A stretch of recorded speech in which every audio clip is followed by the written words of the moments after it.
Shalom Akim and Akwatim. This is the brother CHAARAWTAZA from History of Zion. Once again, we're going to do this sit down today, and the name of it is going to be Why Did God Name Him Adam, and what does it mean? Okay.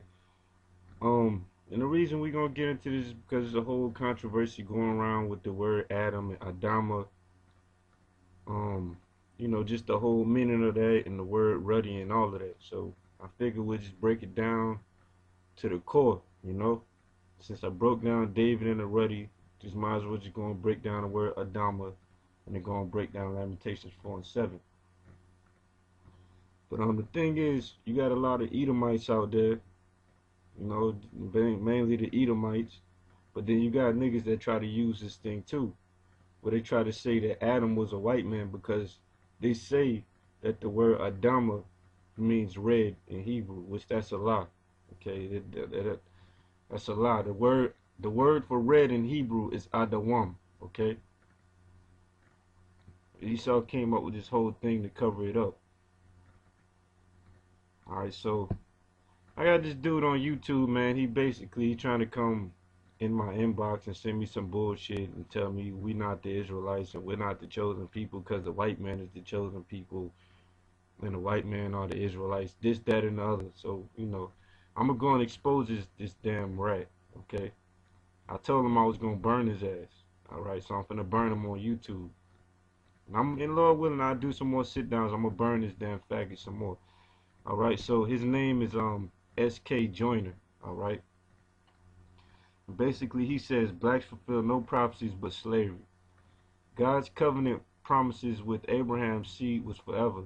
Therefore, God is a liar if blacks are his chosen, which the Most High is not a liar, motherfucker. And the Negroes, Native Americans, Hispanics are the Israelites and they are his chosen.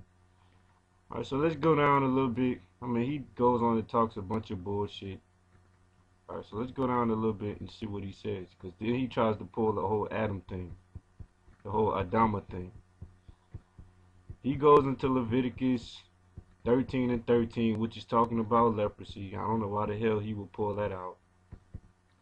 Okay, it says, sorry, my computer moving kind of slow.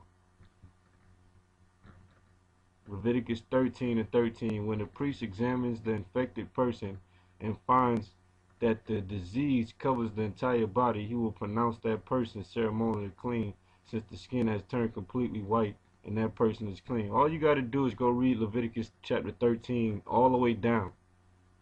Okay? And you will see that that's talking about leprosy.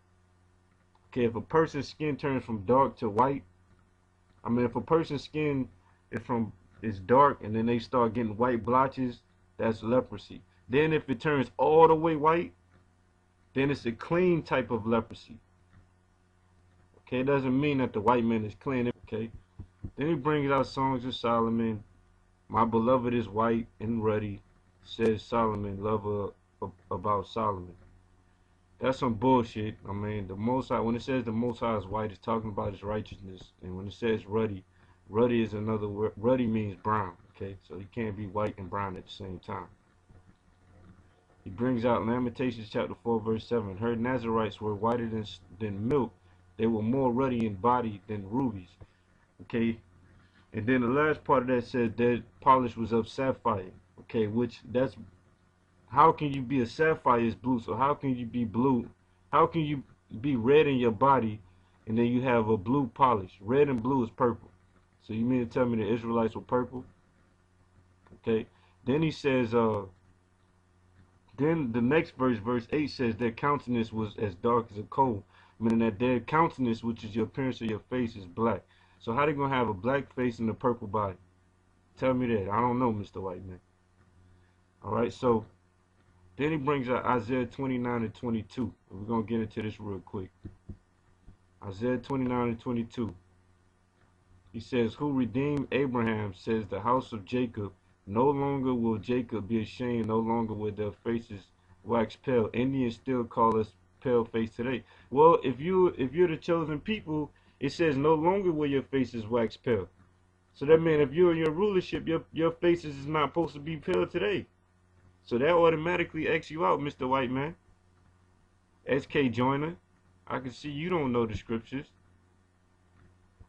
Alright, so let's just go to Isaiah 29 and 22 and break that down properly, man. Okay? Alright? Let's get the correct reading for it. Isaiah 29 and 22. For SK Joiner that don't know the scriptures. I told you I was going to burn you. You shouldn't have messed with me, man. Alright? I wasn't even going to mention you. This is about, this breakdown wasn't even about you, but I'm going to burn your ass now. Isaiah 29 and 22, it says, Therefore, thus saith the Lord, who redeemed Abraham concerning the house of Jacob, Jacob shall not now be ashamed. Meaning that we're going to never be put to shame again when he comes and saves us. Neither shall his face now wax pale. Now, the question is, can a so-called Negro become pale? Okay? That's the question. Can somebody with dark skin become pale? What's the answer? Yes. Okay? They're not going to turn completely white, all right? But they can become pale. So let's go and get the answer to that.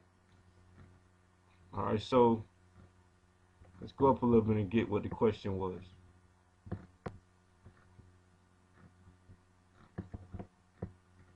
The question was, do black people grow pale when they're sick?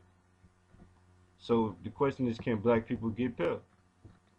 The answer is, I'm going to read it from this guy. He says, I'm a newly qualified nurse who has worked in Ghana, so my experience is limited. I have been researching into this question, this exact question with regards to circulatory shock. Many books give information on skin color becoming pale and grayish, but information on brown skin is scarce, meaning they don't research that stuff. It said, when I was in Ghana, which is, if I'm not mistaken, West Africa, I saw a number of patients go into critical conditions, sometimes circulatory shock, and there was a definite change in skin color. There you go right there. They didn't go a lighter shade of brown, but it appeared as if they was a chalky white tone to the existing color, meaning that tone turned. We'll read that again. It says, they didn't go a lighter shade of brown, but there appeared as if there was a chalky white tone to the existing color. And finally, I'm a light-skinned black man myself, and so have definitely seen a paler version of me in the mirror when I've been very ill. Now, when you're ashamed, it's almost as if you become sick, like you might come sick to the stomach and grow pale. Okay, which that's besides the point. That if they can grow pale or not, the fact of the matter is that the Israelites were Negroes. They were black. Okay, but just to answer the question, can a Negro become pale? Yes. Okay. Now, so we got into that. All right. Now that scripture said that Jacob shall not be ashamed, neither shall he wax pale. Okay, so that means that he's not going to become pale, meaning he's not going to have a pale face, meaning he's not going to be a white man. Okay, you said the Indians still call us pale face today, meaning that you are not the Israelites. You don't fit that scripture. You don't fit Isaiah 29 and 20.